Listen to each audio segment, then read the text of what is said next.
뉴욕 일원에 폭염주의보가 발령되었습니다.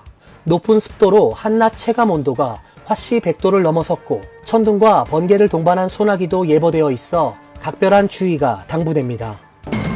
조 바이든 대통령이 당내 압박에도 끝까지 완주하겠다며 사퇴 요구를 일축했습니다. 지지율 격차가 벌어지면서 공화당 트럼프 진영은 환호하고 있습니다. 명문대에 재학 중인 한인 대학생이 실종된 지 하루 만에 숨진 채 발견되었습니다. 경찰은 이 학생이 실종 전날 신고식에 참석했다는 제보를 토대로 음주로 인한 사고의 가능성을 두고 수사를 진행 중입니다. 현대자동차 미국 판매 법인이 일부 딜러들과 공모해 전기차 판매량을 부풀렸다는 혐의로 피소되었습니다. 역주행하던 구글의 자율주행 무인 택시 웨이모가 경찰 단속에 걸린 영상이 화제가 되고 있습니다. 자율주행 차량 안전에 대한 우려의 목소리가 커지고 있습니다. 이상은 오늘의 주요 뉴스입니다. 시청자 여러분 안녕하십니까? KBN 뉴스입니다. 뉴욕 일원에 폭염주의보가 발령되었습니다. 높은 습도로 한낮 체감온도가 화씨 100도를 넘어섰고 천둥과 번개를 동반한 소나기도 예보되어 있어 각별한 주의가 당부됩니다. 텍사스 등 남부 지역을 강타한 허리케인 베릴로 인한 피해도 확산되고 있습니다. 최소 7명이 사망하고 300만 가구가 무더위에 정전 피해를 입었습니다. 베릴의 진행 경로에 있는 지역에는 호우주의보도 발령되었습니다. 자세한 소식 김태희 기자가 전해드립니다. 뉴욕과 뉴저지에 폭염주의보가 발령됐습니다. 기상청은 뉴욕과 뉴저지 북동부 그리고 커네티컷 남동부 지역에 높은 습도로 인해 체감온도가 화씨 100도에 육박한다며 내일 오후 8시까지 폭염주의보를 발령한다고 밝혔습니다. 지난 주말부터 본격적인 무더위가 시작된 뉴욕 지역은 어제 오후 최고 기온이 95도를 기록하면서 올여름 들어 가장 높은 기온을 기록했습니다. 오늘은 어제보다는 낮 최고 기온이 5도 정도 내려갔지만 여전히 높은 습도로 체감온도는 102도까지 올라가 무더운 날씨를 보였습니다. 천둥과 번개를 동반한 소나기 예보도 이어지고 있습니다. 기상청은 초여름에 이 정도로 습도가 높은 것은 이례적이라며 특히 내일과 모레는 허리케인 베릴의 영향으로 강한 뇌우가 예상된다고 밝혔습니다. 폭염이 이어지면서 대기질 경보도 발령됐습니다. 경보가 발령되면 가급적 외출을 삼가하고 호흡곤란 등 질병 예방에 대비해야 합니다. 한편 허리케인 베릴이 텍사스주와 루이지애나주를 강타해 최소 7명이 사망하고 약 300만 가구가 정전 피해를 겪었습니다. 항공편 정보 사이트인 플라이트 어여에 따르면 휴스턴의 공항에서 1,100편 이상의 항공편이 결항되기도 했습니다. 베릴은 열대성 저기압으로 약화돼 중부를 가로질러 동쪽으로 빠져나갈 것으로 예상되고 있습니다. 베릴의 이동 경로에 있는 아칸소주부터 미시간주까지 오늘 오전 홍수주의보가 내려졌습니다. 국립기상청은 폭풍 경로를 따라 최대 5인치의 폭우와 뇌우가 발생할 수 있으며 일부 지역에선 토네이도가 발생할 수 있다고 밝혔습니다. KBN 뉴스 김태희입니다. 지난달 세계 평균 기온이 역대 6월 중 가장 높았던 것으로 나타났습니다. 15개월 연속 최고 기온 기록을 이어가고 있는데요. 기상 전문가들은 이처럼 뚜렷한 지구온난화 추세와 맞물린 기상이변을 주목하고 있습니다. 코페르니쿠스 기후변화 서비스는 올해 6월 지구 평균 기온이 섭씨 16.66도로 같은 달 대비 관측 이래 최고로 기록되었다고 밝혔습니다. 이전 30년간 평균보다 0.67도 높은 수치입니다. 지난달 기온은 작년 6월보다는 0.14도 높았고 1940년 이래로는 작년 7월과 8월에 이어 세 번째로 더운 달로 나타났습니다. C3S는 지난달 말까지 12개월 동안 세계 평균 기온은 관측 이래 최고였으며 산업화 전인 1805년에서 1900년보다 1.64도 높았다고 설명했습니다. 특히 지구 기온은 작년 6월 이후 13개월 연속으로 역대 최고로 뚜렷한 추세를 드러냈습니다. 지구 표면뿐만 아니라 지난달의 해수면 온도도 15개월 연속 최고로 나타났습니다. C3S는 기온 상승의 원인으로 화석 연료에서 배출되는 온실가스로 인한 지구 온난화를 꼽았습니다. 지난 1년간 온난화를 가속하는 요인으로 지목되어 온 엘니뇨 현상이 소멸하고 라니냐로의 전환을 앞두고 있다면서도 해수면 온도가 지금처럼 높게 유지된다면 라니냐가 발생하더라도 올해가 작년보다 더 더워질 수 있다고 지적했습니다. 조 바이든 대통령이 당내 압박에도 끝까지 완주하겠다며 사퇴 요구를 일축했습니다. TV 토론 이후 바이든과 트럼프의 지지율 격차가 벌어지면서 공화당 트럼프 진영은 환호하고 있습니다.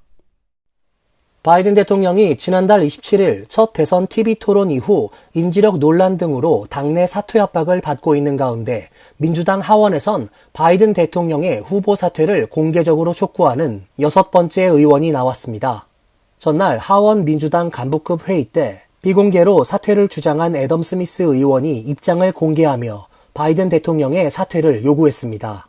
하지만 바이든 대통령은 물러나지 않을 것이라며 그만 논란을 끝내라고 강하게 밀어붙이고 있습니다. 바이든 대통령은 어제 민주당 의원들의 서한을 보내 난 대선 레이스를 계속할 것이고 끝까지 완주할 것이라며 결속 약화와 닥친 과제에 대한 명확성 부족은 우리에게 상처를 주고 트럼프만 이롭게 할 뿐이라고 경고했습니다.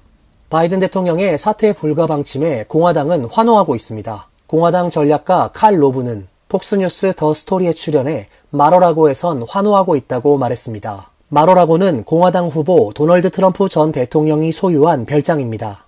로브는 여론조사는 이번 레이스가 트럼프에게 유리하게 전개되고 있음을 보여준다며 토론을 통해 대다수 미국인은 바이든이 효과적인 대통령이 되기엔 너무 늙었고 특히 재선되면 86세까지 재임할 것이라는 생각을 확인했다고 주장했습니다. USA 투데이와 서퍽대가 실시한 여론조사에서 트럼프 전 대통령 지지율은 41%, 바이든 대통령 지지율은 38%로 나타났습니다. 토론회 전엔 두 후보 모두 37% 득표율로 동률을 기록했습니다. 뉴욕타임스와 시에나 칼리지가 진행한 여론조사에선 트럼프 전 대통령이 49%, 바이든 대통령 43%로 트럼프가 6%포인트 차이로 앞섰습니다. 명문대에 재학 중인 한인 대학생이 실종된 지 하루 만에 숨진 채로 발견되었습니다. 경찰은 이 학생이 실종 전날 신고식에 참석했다는 제보를 토대로 음주로 인한 사고의 가능성을 두고 수사를 진행 중입니다. 뉴햄프셔주 해노버 경찰국에 따르면 다트머스 대학교에 재학 중인 한인 학생 원장 씨는 지난 7일 학교에서 멀리 떨어져 있지 않은 코네티컷 강 인근에서 숨진 채 발견됐습니다. 장 씨는 전날인 6일 오후 9시 30분쯤 학교 캠퍼스 인근 다트머스 보트하우스에서 열린 비공식 사교 모임에서 마지막으로 목격된 뒤 행방이 묘연해졌습니다. 다음날 장 씨가 참석해야 할 다른 행사에 나타나지 않자 경찰국에 실종 신고가 접수되었습니다. 해노버 경찰국을 비롯한 관계 기관들이 공조해 곧바로 장 씨가 마지막으로 목격된 곳 주변 지역을 중심으로 수색했고 부두 인근에서 장 씨의 소지품 등을 발견했습니다. 그리고 같은 날 오후 7시 30분쯤 장 씨는 마지막으로 목격된 부두 근처에서 약 65피트 떨어진 해안에서 시신으로 발견되었습니다. 당국은 장 씨의 사망 원인을 현재로선 알 수 없지만 살인사건으로는 보이지 않는다고 밝혔습니다.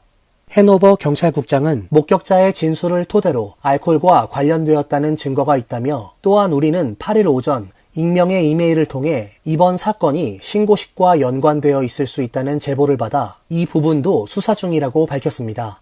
델라웨어주 미들타운 출신인 장 씨는 다트머스 대학교에서 바이오 메디컬 엔지니어링을 전공하고 있으며 연구실의 프로젝트 매니저이자 연구 조수로 활동했습니다. 또 국제학생 멘토로 활동하기도 했다고 학교 측은 전했습니다. 다트머스 대학 스콧 브라운 총장은 성명을 발표하고 장 씨의 사망 소식에 애도를 표했습니다. 50대 이상 장년층 및 노년층 사이에서 인플레이션으로 인한 의료비 부담이 커진 것으로 드러났습니다. 특히 메디케어 혜택을 받지 못하는 50대 응답자의 경우 의료비에 대한 걱정이 더 큰 것으로 조사되었습니다. 비영리 건강연구기관 카이저 패밀리 재단은 건강한 노화 관련 전국 설문조사가 전국 50세에서 101세 성인 3,379명을 대상으로 지난 2월 22일부터 3월 12일까지 조사한 결과에 따르면 응답자의 건강 관련 우려 중 메디케어 비용이 56%로 가장 높은 것으로 집계되었다고 밝혔습니다. 이어서 홈케어, 간병, 요양원 비용이 56%, 의료 처방비가 54%로 뒤를 이었습니다. 특히 50세에서 54세 응답자의 경우 65세 이상의 시니어와 달리 건강보험과 메디케어에 대해 더 걱정하고 있는 것으로 조사되었습니다. 홈케어, 생활보조, 요양원 간병의 접근성에 대한 우려도 더 높았습니다. 성별에 따라서도 응답의 차이가 났습니다. 여성은 남성에 비해 스캠 피해를 더 두려워했고 덴탈 케어 비용과 헬스케어 품질 등에도 남성보다 두려움이 컸습니다. 조사기관은 인플레이션으로 인해 50세 이상의 응답자 사이에서 건강관리 비용에 대한 우려가 커졌다며 연방 및 주 정부에 의한 장년층 의료비 관리 및 절감 방안 제시 등이 필요하다고 분석했습니다. 로스앤젤레스 공항에서 이륙한 보잉 항공기에서 바퀴가 떨어지는 사고가 발생했습니다. 지난 3월에 이어 올해만 벌써 두 번째입니다. 보잉 항공기의 승객용 산소 마스크에 대한 지적도 나왔습니다. AFP 통신에 따르면 유나이티드 항공이 운행하는 보잉 757-200 기종 여객기가 어제 LA 공항 활주로에서 이륙한 후 바퀴가 떨어져 나가는 사고가 일어났습니다. 해당 여객기에는 승객 174명과 승무원 7명이 타고 있었으며 부상자는 없이 목적지인 덴버 공항에 안전하게 도착한 것으로 확인되었습니다. 유나이티드 항공은 성명을 통해 문제의 바퀴는 LA에서 회수했으며 현재 사고 원인을 조사하고 있다고 밝혔습니다. 유나이티드 항공의 보잉 여객기에서 바퀴가 빠지는 사고는 이번이 두 번째입니다. 앞서 지난 3월에도 미 샌프란시스코 공항에서 이륙한 유나이티드 항공 보잉 777-200 여객기가 이륙 직후 바퀴가 빠진 사건이 발생했습니다. 해당 여객기는 목적지인 일본 오사카가 아닌 LA로 우회해 긴급 착륙했습니다. 최근 잇따른 안전 문제로 당국의 압박을 받는 보잉은 산소 마스크 문제로 연방항공청의 조사 지시까지 추가로 받았습니다. 연방항공은 어제 보잉 737기의 비상시 승객용 산소 마스크가 제대로 작동하지 않을 수 있다며 해당 기종 여객기를 조사하라는 명령을 내렸습니다. 이는 해당 기종 여객기 내 승객용 산소 발생기가 제 위치에서 벗어났다는 보고가 이어진 것에 따른 조치입니다. 이번 명령은 현재 미국에 등록된 2,600여 대 보잉 737 항공기에 영향을 미치게 됩니다. 현대자동차 미국 판매법인이 일부 딜러들과 공모해 전기차 판매량을 부풀렸다는 혐의로 피소되었습니다. 로이터 통신에 따르면 일리노이주 현대차 딜러그룹은 지난 5일 시카고 연방법원에 현대자동차 미국 판매법인이 전기차 판매량을 부풀리고 이에 가담하지 않은 딜러는 차별했다는 혐의로 소송을 제기했습니다. 딜러그룹은 소장에서 판매법인이 딜러들에게 대여 차량에 재고 코드를 악용해 판매량을 부풀리도록 압력을 가했으며 이에 동조한 딜러들은 현대차로부터 도매 및 소매 가격 할인과 기타 인센티브를 받았다고 주장했습니다.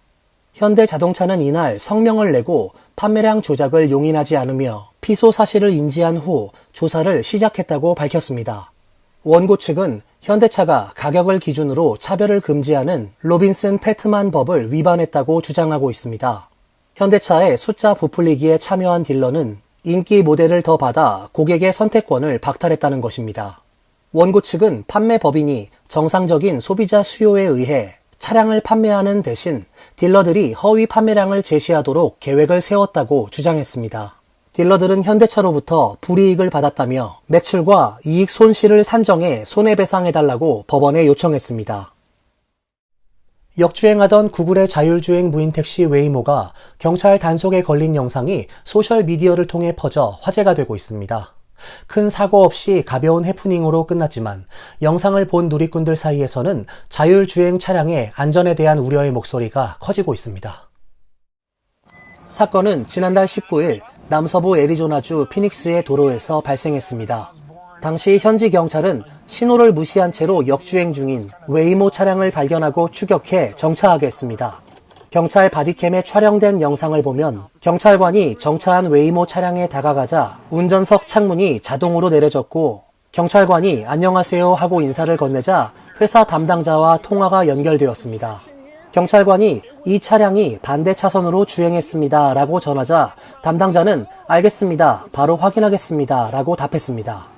경찰관은 차량이 공사구역을 지나가다 반대 차선으로 갔고 위험한 상황이었습니다 라고 덧붙였습니다. 이후 회사 직원이 현장에 출동해 문제를 해결한 것으로 알려졌습니다. 웨이모 회사 측은 이 차량이 불일치한 공사 표지판을 마주쳐서 반대 차선으로 들어섰다고 밝혔습니다. 그러면서 경찰이 차를 세우기 전까지 약 30초간 역주행했다고 전했습니다. 다행히 승객은 탑승하지 않았고 주변에 다른 차량도 없어서 사고로 이어지진 않았습니다. 가벼운 해프닝으로 끝났지만 영상을 접한 누리꾼들은 심각한 반응을 보였습니다. 자율주행차 회사에 벌금을 물려야 한다. 사람을 죽게 했다면 어떻게 됐을까? 절대 무인 자동차나 무인 비행기에 타지 않을 거야 등의 댓글이 이어졌습니다. 피닉스는 미국에서 자율주행 차량의 운행을 허용한 몇 안 되는 도시 중 하나입니다. 그러나 크고 작은 사고가 이어지며 자율주행 차량의 안전에 대한 우려의 목소리가 커지고 있습니다. 이어서 간추린 소식입니다. 재외동포청은 어제 2024년도 재외동포단체 지원사업 추가 수요 조사를 실시한다고 밝혔습니다. 지원 대상은 한국발전상 알리기 프로젝트를 비롯해 각종 단체 활동과 한글학교 교사, 현지 연수, 한인회관 건립 등입니다. 지원을 희망하는 재외동포단체는 오는 18일까지 관할 재외공관을 통해 신청하면 됩니다.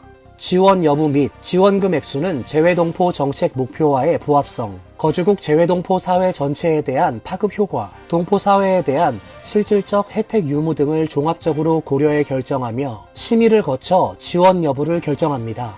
재외공관을 통하지 않거나 전년도 사업 결과 보고서를 미제출한 단체 및 요청액이 $1,500 미만인 경우는 제외되며 수요 조사 관련 자세한 사항은 재외동포청 누리집에서 확인할 수 있습니다.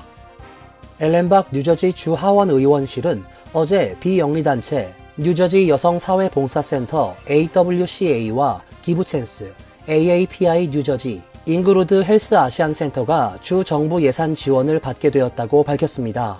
한인단체인 AWCA와 기부챈스는 각 $49,000, AAPI 뉴저지는 $300,000, 인그루드 헬스 아시안 센터는 $500,000를 배정받았습니다.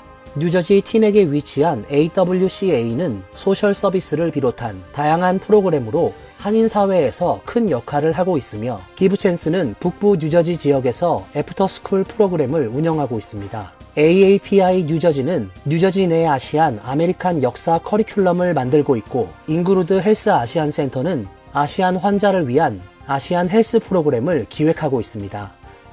재미한국학교 동북부협의회는 오는 8월 9일에서 11일 뉴저지 크리스천 아카데미에서 열리는 올해 역사문화 체험 캠프의 출발을 알리는 발대식을 가졌습니다. 올해 캠프의 주제는 탐험, 한반도의 세계유산입니다. 협의회는 유네스코에 등재된 문화, 자연, 무형문화재, 기록 등을 체험을 통해 배우며 익히는 시간을 가질 예정이며 소중한 문화유산을 잘 보존해 후대에 물려준다는 사명감을 가지고 자랑스러운 문화유산 지키기 프로젝트도 진행될 예정이라고 밝혔습니다. 특히 올해 역사문화 체험 캠프에서는 씨름대회, 나의 세계유산 책 만들기, 고분벽화, 직지, 하회마을 체험, 전통음악 등의 다양한 프로그램이 진행될 예정입니다.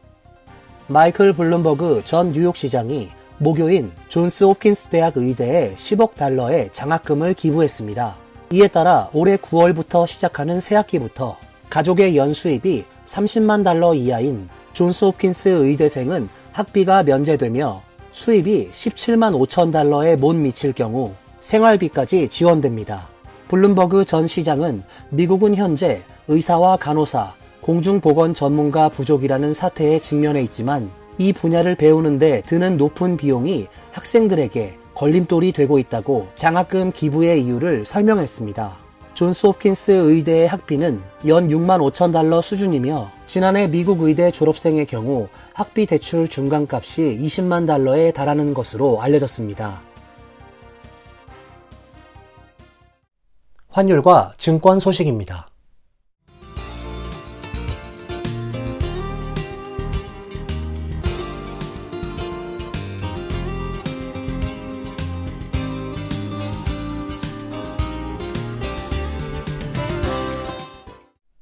이어서 날씨입니다. 내일도 대체로 맑은 가운데 천둥 번개를 동반한 소나기가 예보되어 있습니다. 낮 최고 기온 87도, 섭씨 31도, 밤 최저 기온 74도, 섭씨 23도로 예상됩니다. 목요일과 금요일도 습한 날씨가 이어지고 소나기가 예상됩니다. 이상으로 KBN 뉴스를 마칩니다. KBN과 함께 즐거운 시간 되시길 바랍니다. 동부 최대 한인방송 KBN이 제작하는 KBN 뉴스는 웹사이트 mykbn.com, 그리고 유튜브와 페이스북에서 다시 보실 수 있습니다. 좋아요, 구독, 알림 설정은 뉴스 제작에 큰 도움이 됩니다.